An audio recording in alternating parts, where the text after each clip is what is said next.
আসসালামু আলাইকুম ওয়া রাহমাতুল্লাহ। আজকে আমাদের একজন রোগীর সাথে আপনাদের সবাইকে পরিচয় করে দিতে চাই। ওর নাম ফাহাদ। ফাহাদের বয়স হচ্ছে 12 বছর। ও আজ থেকে আমাদের কাছে এসেছিল 3 বছর আগে। 3 বছর আগে আমরা ওর অপারেশন করে দিয়েছি। আজকে 3 বছরের ফলো আপ দিচ্ছি। আমরা আসলে রোগী আপনাদের দর্শকদের প্রথমে বলবো না আসলে ওর কোনো প্রবলেমটা কোথায় ছিল। আমরা আপনাদের একটু দেখাতে চাই আপনি কোনো ধরনের কোনো পার্থক্য বোঝেন কিনা।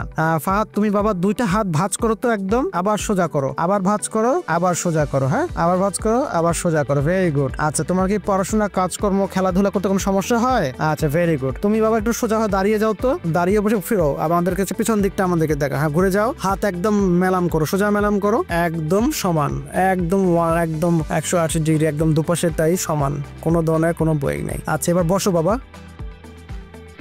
আসলে আমাদের দর্শকদের দেখাতে চাই, আসলে যারা দেখছেন তারা জানেন কিনা, বুঝেছেন কিনা। আমরা আসলে ওর একটা ফ্র্যাকচার, সুপ্রাকন্ডালার ফ্র্যাকচার বলি, বাচ্চাদের যেটা কমন ফ্র্যাকচার, এই জায়গাটা ভেঙে যায়, এই জায়গাটা ভেঙে যায়। ও ভেঙে যাওয়ার সাথে সাথে আমাদের কাছে এসেছিল, তো আমরা তার অপারেশন করে দিয়েছি আজ থেকে 3 বছর আগে। 3 বছরের ফলো আপ এটা। তো আমাদের বাচ্চাদের যারা গ্রামে গঞ্জে ভাঙে বা দূরে ভাঙে, তারা অনেক সময় দেখা যায় যে কবিরাজের কাছে যায় এবং দেখা যায় তারা ঝাড়ফুঁক করে, প্লাস্টার দেয়, বাতা দেয়, পাতা টাতা দিয়ে বেঁধে দেয়, হাতটা বাঁকা হয়ে যায়, তার অপারেশন ভয় পায়, হাতটা ভাঙা যায়। তো আজকে আমাদের দর্শকদের দেখানোর উদ্দেশ্য যে 3 বছর পরে ফাহাদ এসছে আমাদের কাছে ফলো আপে। তোর হাতে কিন্তু কোনো ধরনের বাঁকা নাই, কোনো সমস্যা নাই, ভাঁজ করতে কোনো সমস্যা হচ্ছে না। দেখেন, এটা হচ্ছে অপারেশনের সুফল বা ভালো দিকটা। একটু হয়তো আপনার ভয় লেগেছিল বা কষ্ট হয়েছিল, কিন্তু দেখেন আপনার সন্তান কিন্তু আপনার সামনে একদম 2 হাত ভাঁজ করে কাজকর্ম করছে, পড়াশোনা করছে, খেলাধুলা করছে। অত যদি একটু আপনি খামখেয়ালি করতেন, সময় যদি ওনার গার্জিয়ান যে ছিল সে যদি টাইম মতো নিয়ে না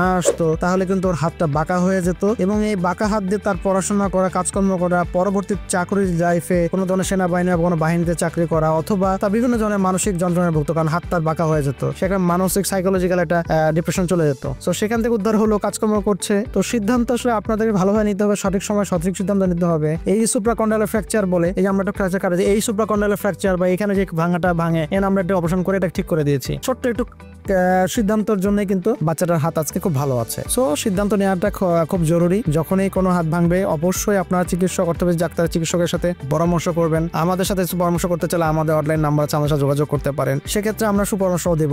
কখনোই আপনাদের উচিত না কোনো কবিরাজ বা কোনো ঝাড়ফুঁক করে এটাকে বাঁকা করে ফেলা, কারণ একটা বাচ্চার হাত যখন বাঁকা হয়ে যায়, যে কোনো একটা মানুষের হাত বাঁকা হয়, সেটা তার মানসিক যন্ত্রণার কারণ হয়ে থাকে। সো সিদ্ধান্ত আপনাকে সঠিক সময় সঠিক সিদ্ধান্ত নিতে হবে। সকলকে ধন্যবাদ। আসসালামু আলাইকুম ওয়া রাহমাতুল্লাহ।